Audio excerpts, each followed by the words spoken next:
y así ustedes tengan para consultarla. Entonces, lo que hablaremos sería el tema de Damasio, la hipótesis de Damasio, Antonio Damasio, en un libro que se llama El error de Descartes. En este libro, El error de Descartes, lo que hace Damasio es hacer un análisis de dos casos, por lo menos, que son paradigmáticos, y a partir de esos casos establecer una hipótesis, y luego de la hipótesis muestra una serie de estudios en donde se comprueba o se testea esa hipótesis para dejarla establecida. Esto es básicamente el libro de Damasio, El error de Descartes. Damasio empieza con un caso muy famoso que se produjo en el siglo XIX, más concretamente en el año 1848, de un trabajador de la construcción llamado Phineas Gage. Este trabajador lo que hacía era una especie de capataz de una serie de obreros que estaban construyendo unas instalaciones para el tren, y para eso tenían que trabajar con unos explosivos, arena y unos hierros que había mandado construir el mismo Phineas Gage para el trabajo que se estaba realizando. La idea sería trabajar con explosivos y con esas varas de metal. En ese día en que se produjo el accidente, Phineas Gage lo que estaba haciendo era justamente haciendo su tarea, porque él lo hacía personalmente, revisaba personalmente todo lo que iba a suceder, hasta que por un descuido ya había puesto la pólvora, o sea, el explosivo, y por un descuido unas chispas que largaron ciertos metales con los cuales estaba trabajando, produjo la explosión, y al producir la explosión, la barra que estaba metida en el lugar de la explosión le atravesó el cráneo por medio de la parte izquierda del rostro y le salió por el cráneo entera la barra, ¿no? La barra tenía 1,5 m de largo y 2,5 centímetros de diámetro. Bien, la barra fue a parar unos 5 o 10 metros adelante.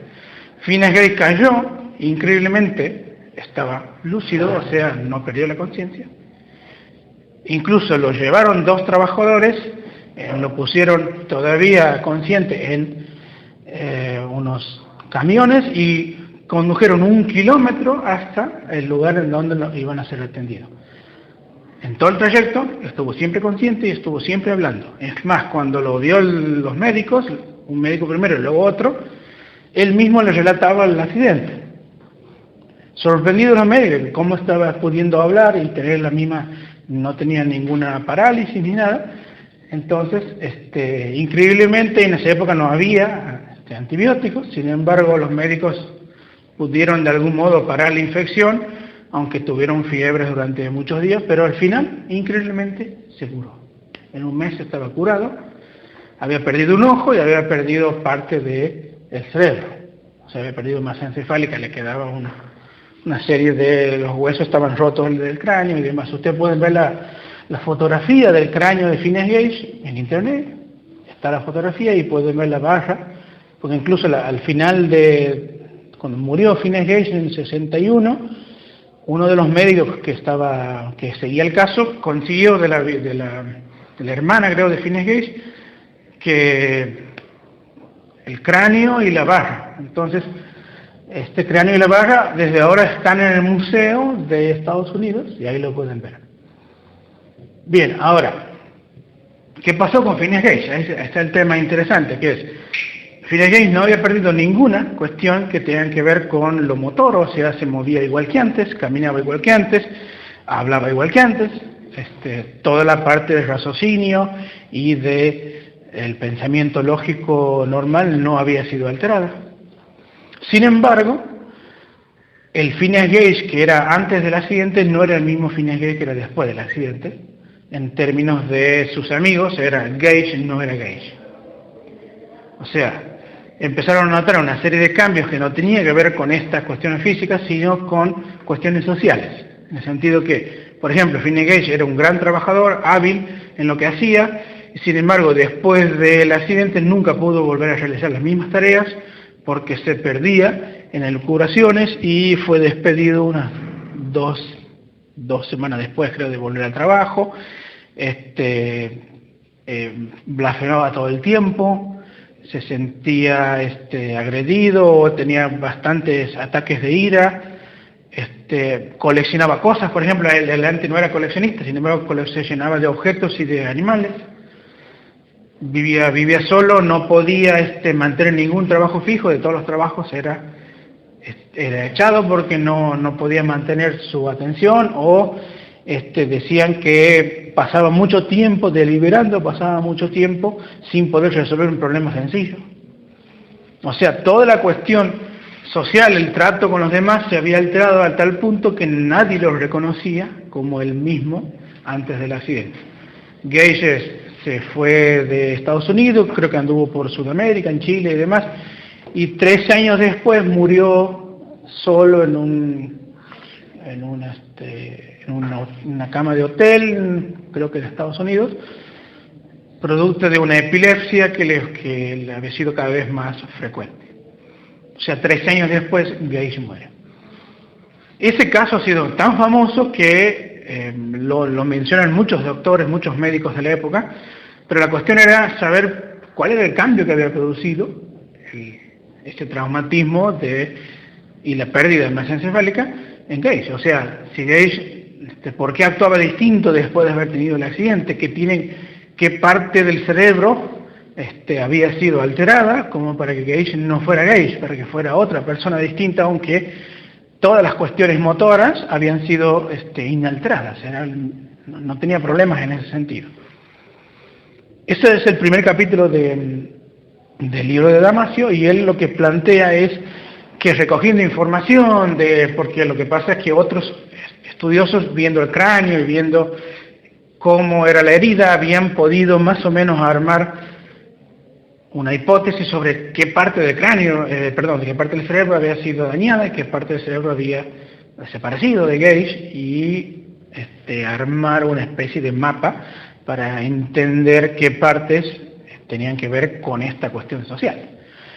Lo increíble es lo siguiente, que uno pensaría que el cerebro solamente estaba hecho para cuestiones motoras o cuestiones, digamos, de supervivencia y demás, pero que uno pensaría que las cuestiones sociales eran más producto de la cultura que del cerebro, y sin embargo, esto no es así. La idea es que hay ciertas partes en el cerebro que si se tocan, se dejan inalteradas todas las demás, pero se afecta la parte social.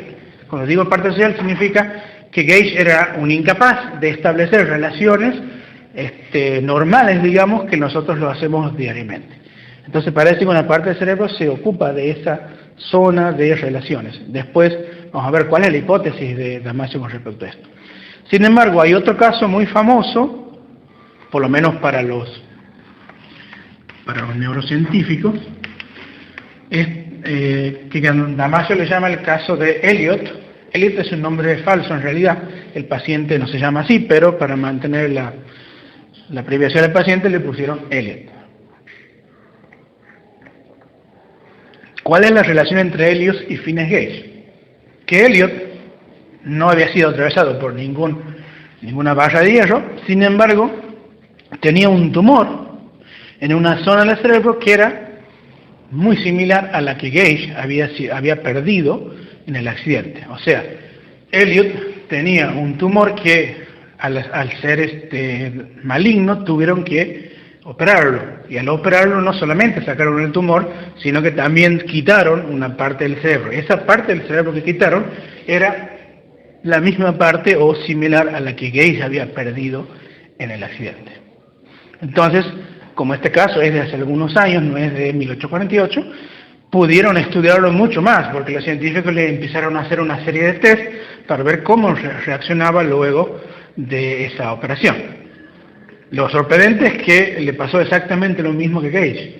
Era un empresario exitoso y después de la operación nunca pudo recuperar ni la pericia que tenía, y fue perdiendo los trabajos, se dedicó al ostracismo, tenía la misma cuestión esta de Gage, que malas relaciones sociales con las personas, no podía comunicarse y sobre todo esta cuestión de que tomaba malas decisiones, lo mismo que tomaba Gage. Gage jugaba todo el tiempo o apostaba unas cosas que para nosotros hubieran sido, de hecho, digamos, una mala apuesta. Sin embargo, Gage parece que no podía con eso y apostaba y perdía, y lo mismo hacía Eliot, que era que no podía tomar decisiones normales, sino que se enfrascaba mucho tiempo en una decisión, o la decisión que tomaba no era correcta y eso le granjeaba un montón de infortunio. Entonces, con el tiempo quedó desempleado y terminó así, digamos, sin poder recuperar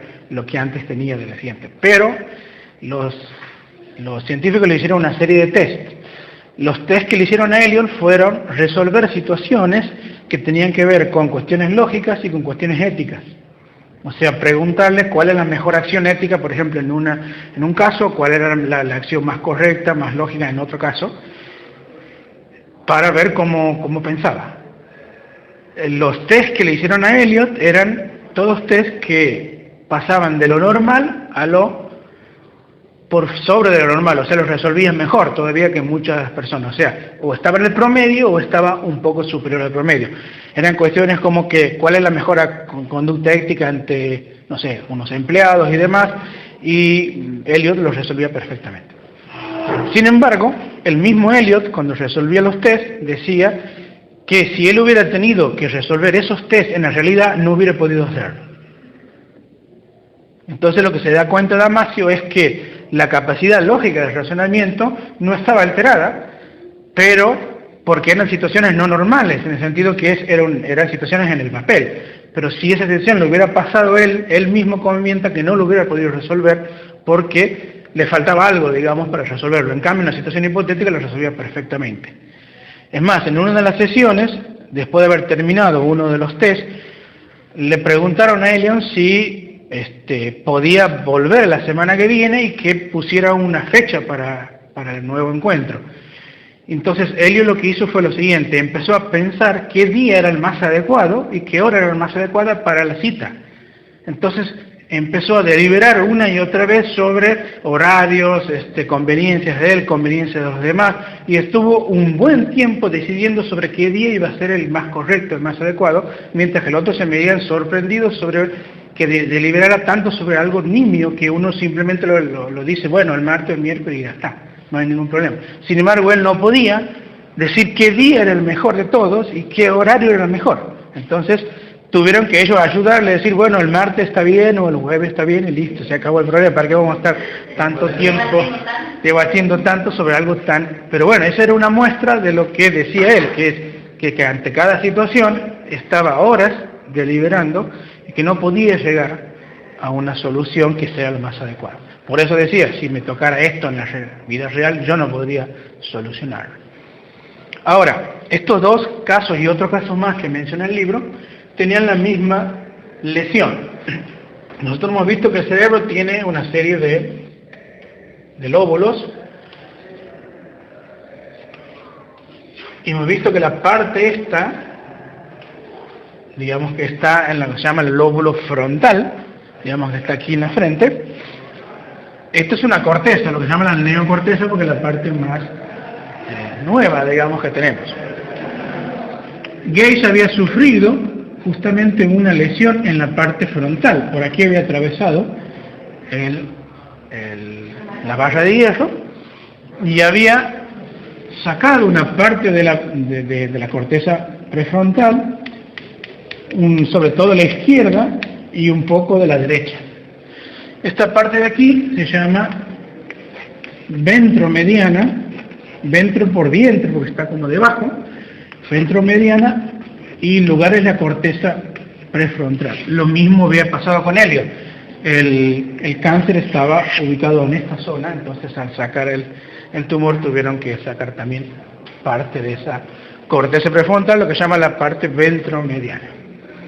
Entonces, la idea es que parece ser que en esta zona, la zona ventromediana, tiene o se ocupa de ciertas cuestiones sociales como la decisión o como el cálculo del futuro, porque lo que hacía Gage era calcular mal el futuro, o sea, no decidía de manera correcta, calculaba mal. Lo mismo sucedía con Eliot. Entonces, lo que Damasio intenta preguntarse es cómo funciona el cerebro con respecto a estos temas. O sea, ¿por qué las personas que han sido lesionadas en la parte ventromediana de la corteza prefrontal tienen estos problemas para o decidir o apostar por un futuro de la manera más correcta o más conveniente? Y ahí es donde entonces Damasio plantea su hipótesis. La hipótesis de Damasio se llama la hipótesis de marcaje o marcador somático. La hipótesis del marcador somático, esa es la hipótesis que Damasio plantea para explicar la conducta tan extraña de estos dos sujetos y otros que tienen los mismos problemas, o sea que han tenido lesiones en la parte ventromediana de la corteza prefrontal.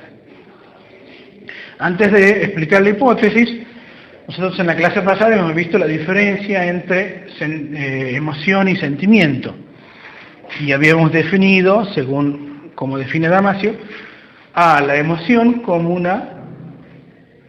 como un cambio que se produce en el cuerpo por medio de un estímulo, pues ese estímulo puede ser algo externo, puede ser algo interno, un pensamiento, puede ser algo externo, pero la idea es que el cuerpo se cambia, el cuerpo sufre una serie de modificaciones y eso le llamamos emoción.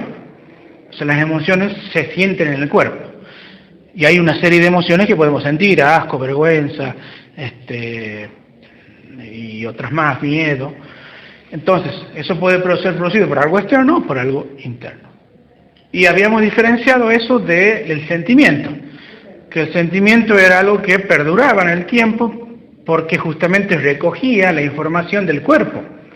O sea, el cuerpo, al estar afectado por emociones, esas emociones al final decaían en un sentimiento que era una cuestión mental, una cuestión que tenía que ver como el sentirse uno afectado de un modo o de otro modo, de acuerdo a las emociones que había tenido todo el tiempo que él había experimentado. Entonces, el sentimiento era un resultado de las emociones del cuerpo, ¿bien?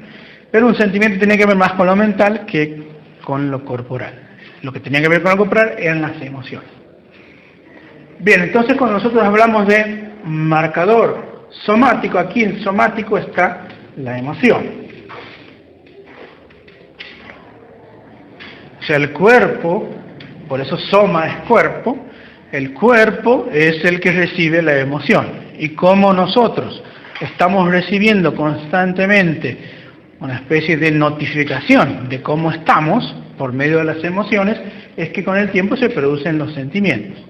Pero el marcador somático es la hipótesis siguiente, que cada vez que las emociones actúan en el cuerpo, estas emociones vienen producto de una interacción que yo tengo con el ambiente o con mis pensamientos, con mi pensamiento y el ambiente, y estas emociones van siendo marcadas, por eso habla de la hipótesis de marcas, van siendo marcadas y van siendo estructuradas en una memoria con una marca. Esa marca puede ser positiva o puede ser negativa. Entonces la memoria tiene una serie de marcajes que pueden ser positivos o negativos de acuerdo a las experiencias que nosotros tenemos con el cuerpo y las emociones. Y aquí viene la hipótesis, que es la siguiente. Nosotros cuando tomamos decisiones, al tomar decisiones, esas decisiones producen en nosotros, de acuerdo a cómo funciona, un marcaje, que sea positivo o negativo. ¿Para qué marcamos las emociones? Sería el tema. Porque justamente al guardarse en la memoria como que cierta decisión ha producido un marcaje positivo o negativo, con el tiempo nosotros vamos decidiendo en base a lo que decidimos anteriormente. O sea, cómo nos ha ido con ciertas decisiones, evaluamos de algún modo si fue positivo o negativo en el pasado, y cuando decidimos de nuevo, tenemos en cuenta esos marcajes que tenemos para decidir de nuevo. Entonces tenemos una especie de background de digamos, de historial de decisiones que están marcadas como positivas o como negativas por el cuerpo y por las que producen las emociones, y eso nos ayuda a nosotros para decidir. Ahora, si esto es así, y según los estudios, por eso que después del libro al final están todas las pruebas, si esto es así, entonces esto explicaría por qué estos sujetos, cuando tienen esta lesión, no pueden decidir del mismo modo. La idea sería que esta parte de la corteza prefrontal, la parte ventromediana, de algún modo está conectada, es un sistema que está conectado a estos marcajes positivos y negativos, y que al lesionarse esa parte, ya los marcajes no aparecen. O sea, la memoria de los marcajes ya no te sirve para poder decidir, y los sujetos, cuando quieren decidir, no tienen estos marcajes. Ahora, pensemos un momento en la cuestión. El error de Descartes se llama el libro por lo siguiente. Él dice, Damasio, que la hipótesis de Descartes era la siguiente: nosotros somos por un lado cuerpo y por otro lado alma. Como queriendo decir que hay algo que está exclusivamente en el alma lo podemos tomar como la conciencia, la mente, la razón, lo que quieran ustedes, y otra parte que es del cuerpo, en donde están todo lo que no sea racional, digamos. Y lo que hacía Descartes es justamente dividir lo racional por un lado y lo que no es racional por el otro. Esto también lleva a una idea siguiente, que es que nosotros, para tomar las mejores decisiones posibles, debemos alejar del todo las emociones, para poder ser fríos y razonar del mejor modo posible cuál es la mejor conveniencia. Esto entonces, que estaba planteado en muchos filósofos, se pone a prueba aquí en esta hipótesis de marco somático, porque en realidad parece ser al revés. Parece ser que lo que nos hace tomar buenas decisiones no es tanto el razonamiento, sino más bien la emoción, o sea, los marcajes positivos o negativos del pasado. Porque piensen ustedes lo siguiente: si nosotros solamente razonáramos de un modo frío y analítico, entonces todas las opciones que nos ponen al frente serían inmensas, serían muy grandes y muy largas, y yo tendría que demorarme en cada una para ver cuál es la opción más correcta. Nosotros no hacemos esto. ¿Por qué? Porque hay un marcaje emocional que nos dice: estas de aquí no las tomamos porque me producen una sensación desagradable con respecto a que me están marcando como negativas. Entonces yo inmediatamente, antes de tener 10 elecciones, simplemente a 5 las dejo de lado. Entonces me demoro en 5 más, y de esas 5 vuelvo a tener ciertos marcajes positivos o negativos, y eso hace de que empiece a descartar elecciones, y al final me quedo con algunas que pueden ser las mejores de todas, y ahí sí surge la segunda fase, que es la fase analítica, la fase racional, que permite decir cuál es mejor que otra. Pero yo ya he descartado 8, si eran 10. ¿Cómo las descarté? Rápidamente. Simplemente mi cuerpo me dijo: estas no, estas sí, y ya anulé a 5. En cambio, el que no tuviera ese marcaje somático, lo que hacía era deliberar una y cada una de ellas por igual. Entonces estaba horas y horas sin poder decidir cuál realmente era la mejor, porque tenía que analizar los pros y los contras de todas las elecciones posibles. En cambio, si uno hubiera tenido una especie de historial, decir, bueno, cada vez que yo elegí esto me salió mal, entonces ya no lo elijo más. Uno parece no aprender, algunos no con la pareja, pero no importa. Parece que ahí no funciona, o funciona demasiado el marcaje emocional. El marcaje somático no. Ahí está como... Le dicen, no, ya, acordate de fulanito, no importa, vamos. Y otra vez, sí.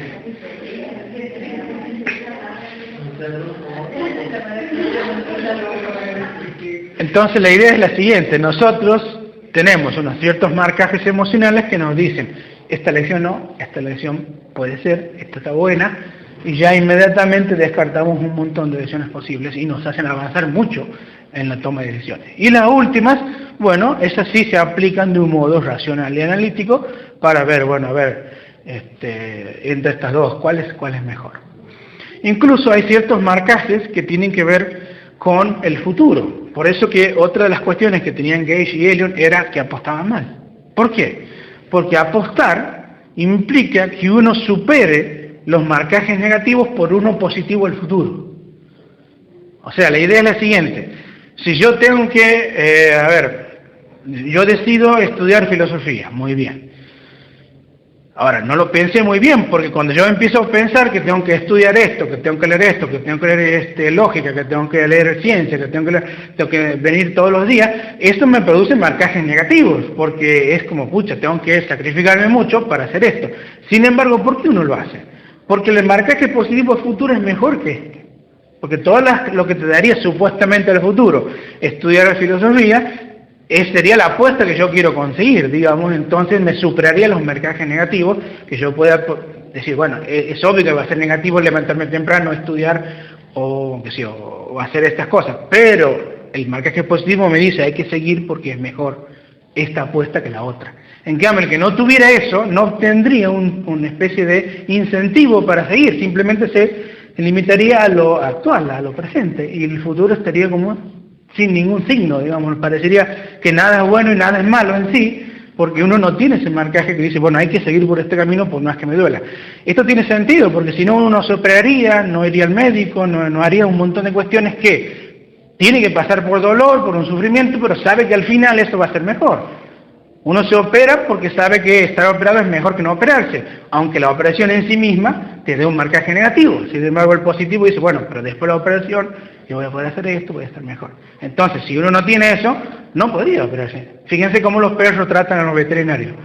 Porque no tienen un marcaje positivo, los perros es en el momento, digamos, a ellos les duele en el momento. Entonces, no están pensando, bueno, yo me voy a quedar aquí tranquilito con el veterinario, porque sé que después voy a andar piola. No, el perro lo tienes que sedar porque no entiende esto, pero nosotros sí. Entonces podemos decir, bueno, tanto sacrificio que hago al final, voy a mejorar o voy a estar mejor. Bueno, Gage y Eliot no podían tener eso. Y entonces las opciones eran todas más o menos iguales y apostaban mal, apostaban por algo que otra persona diría, pucha, te estás arriesgando mucho, o no me parece que sea bueno apostar tanto. Nada de eso lo tenían y perdían, apostaban a un futuro que no les redituaba. Bien, entonces, esta cuestión del marcaje positivo y negativo de algún modo explicaría por qué estos sujetos tenían serias deficiencias para decidir. Por eso que el libro, el error de Descartes es ese. Descartes comete el error al pensar que las emociones no influyen o no son buenas, digamos, para nuestras decisiones, y en realidad parece ser que es al revés, que nosotros nos ahorramos un montón de esfuerzo analítico y racional decidiendo mucho antes, y dejar las decisiones importantes para el final, en donde ya han sido filtradas un montón de elecciones que no eran buenas de antemano, porque eso depende del historial que tenga uno. Quizás para otra tenga marcaje positivo, para nosotros tenga negativo. Entonces ya no lo elegimos, digamos, porque sabemos que nos vamos a sentir mal haciendo eso, o te avisan, mira, te ha ido mal en el pasado haciendo esto, por lo tanto, me parece que tienes que dejar de hacer esto, y entonces nos ahorran un montón de cuestiones. Es interesante porque aporta una cuota que tiene que ver que a veces ser demasiado frío y demasiado racional, por allí te demora mucho, te detiene mucho en cuestiones nimias o en cuestiones que no son importantes, cuando uno tendría que pasarlas rápidamente, digamos, con algún tipo de sensación, bueno, no me huele mal, no me huele bien. Bueno, eso sería, digamos, como decir, no me huele bien. ¿Qué significa no me huele bien? Siento algo que es desagradable pensando en esta alternativa. Bueno, algo te está diciendo el cuerpo, es decir, te está diciendo, mira, te ha ido mal antes.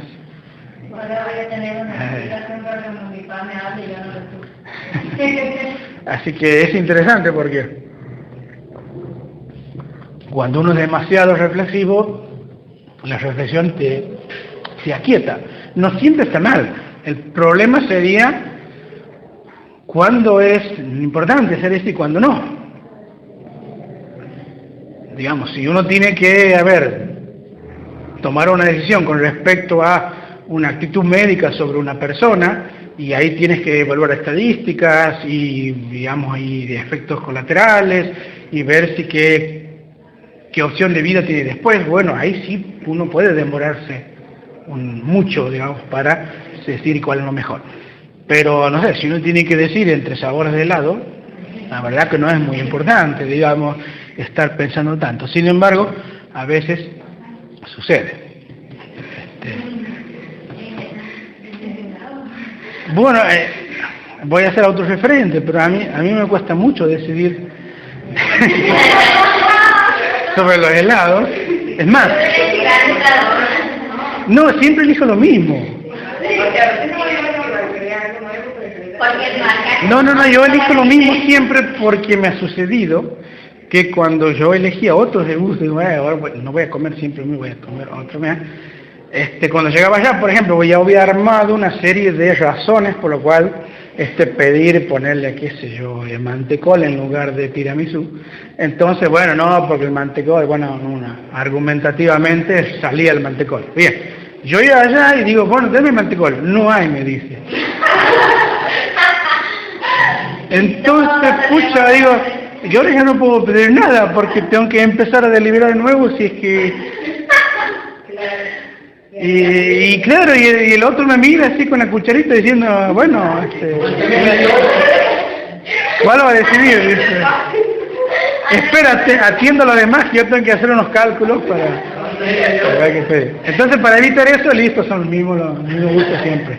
Y si no hay gustos alternativos que ya están premeditados, cuando no está ese ya surge el otro, así que no puedo cambiar. Otra cosa que me sucedía era por el teléfono, la cuestión del teléfono más adelante va a ser importante. Que era que cuando estaba hablando por teléfono, a veces no sabía qué decir. Era como que, ¿y ahora qué sigue? Digamos. Y era como que no tenía la persona delante y bueno, me quedaba sin temas. Y después he descubierto que eso es bastante común en algunas personas, pero por eso tiene que ver con la segunda parte. Pero era así, que era, bueno, no, me quedaba así y el otro me decía, che, es para hoy, como diciendo, no sé, ¿qué vamos a hacer sábado, verdad? Y yo tenía que pensar ahí, y me decía, es para hoy, o estás gastando teléfono, digamos. Y yo decía, bueno, espera, te corto y pienso y después te hablo, porque ahora no puedo tomar una decisión. O sea, es un problema a veces ese. Y yo creo que lo tengo en ese sentido. No es tan importante, pero sí lo tengo porque en cosas tontas no debo decir, no debo pensar tanto si no tiene sentido de última, si es mantecol o tiramisú. Ahora, eso también te da una ventaja cuando las cosas son más importantes. Porque generalmente las personas cuando tienen situaciones que son pesadas, se ponen muy emocionales y ya no pueden actuar. Empiezan a tener un miedo excesivo o una cuestión de, no sé, lloran, hacen cosas. Y en esas situaciones yo estoy muy frío. Y eso me permite pensar. Pero bueno, en esas situaciones, la otra vez voy a tener la característica opuesta, que es, ¿qué sentido tiene? El tiramisú, no sé qué decidir.